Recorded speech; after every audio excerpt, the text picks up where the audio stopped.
Hello guys, welcome back to another grad school video.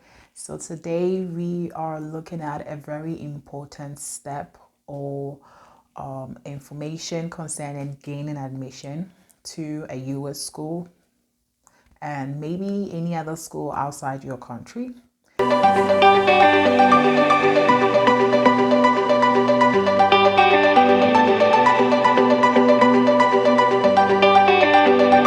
So before we get into the 4 things that I would like us to know, I'd like to say congratulations for getting your admission letter to a US school to read any program of your choice.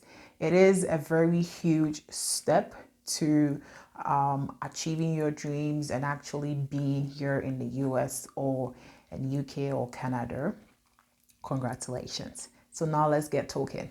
The first thing that I'd like us all to know is it is nice to get admission, but the problem is if you do not have funding, that will be a real big issue. So number one, funding. Did your admission decision come with a funding letter or some scholarship letter to enable you achieve your dreams of studying in the US?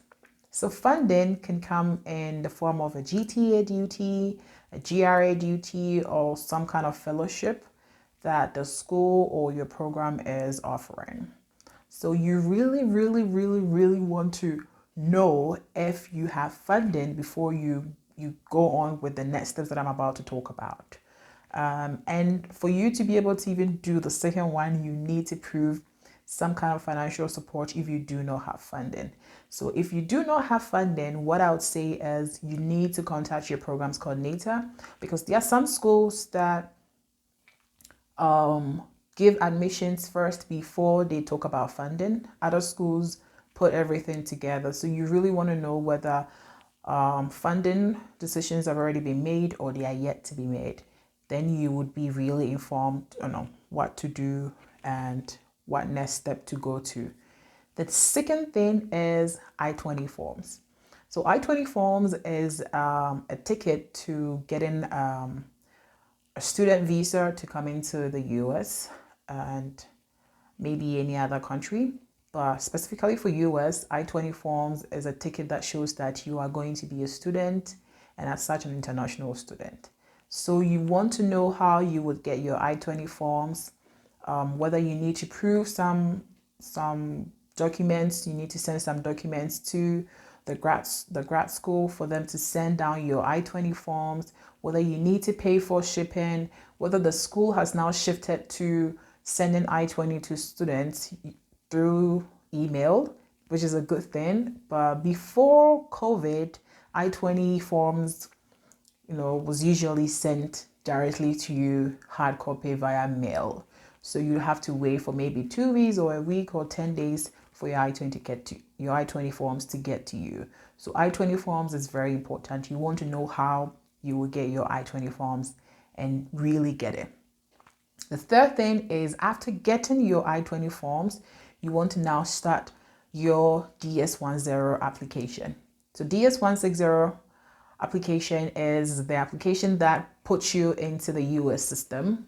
The information that they need about you, your background, your contact address, the program that you are going to study, the school that you are going to, the reason why you are coming, whether you have any security information, just like your background at large to go into the system. So you want to start that application now that you have your I-20 forms, because the I-20 forms comes with some civics ID, which will be needed for the DS-160 application.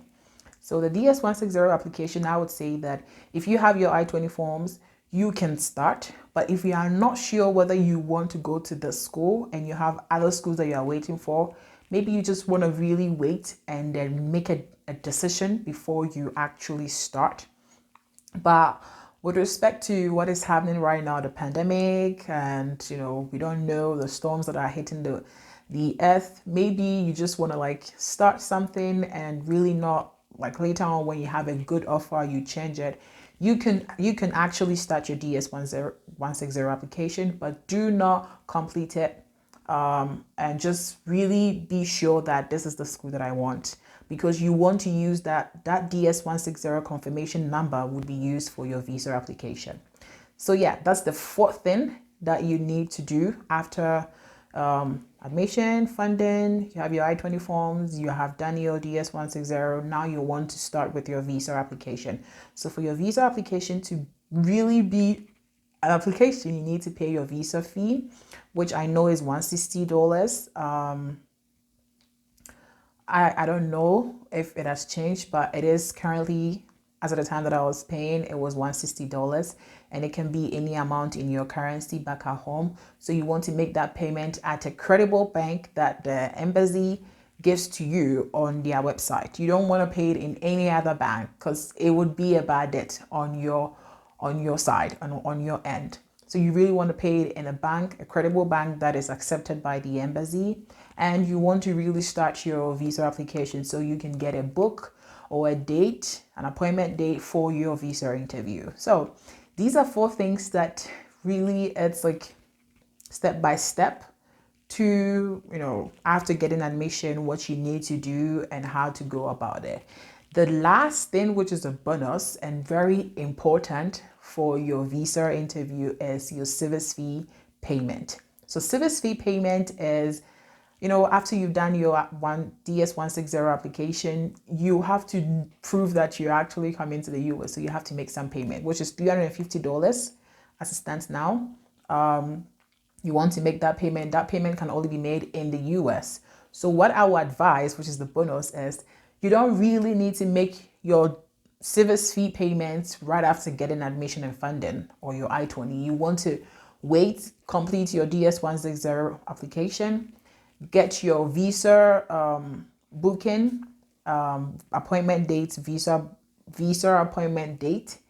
And then when you are near or when you are closer to your appointment date, you make payments. You get somebody to make payment in the US for you, because the service fee payment actually takes 3 business days to really reflect in the system. So DS6 service fee payment, you don't have to rush to make that payment.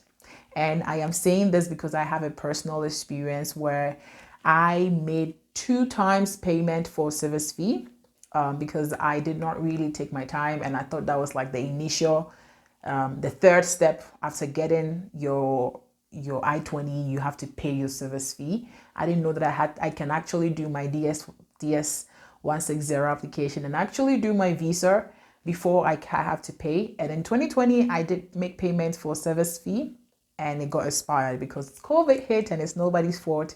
It's a natural disaster. So I really want to share this information to everybody who's like getting admission decisions from school and, looking left and right to, asking what next, what do I need to know.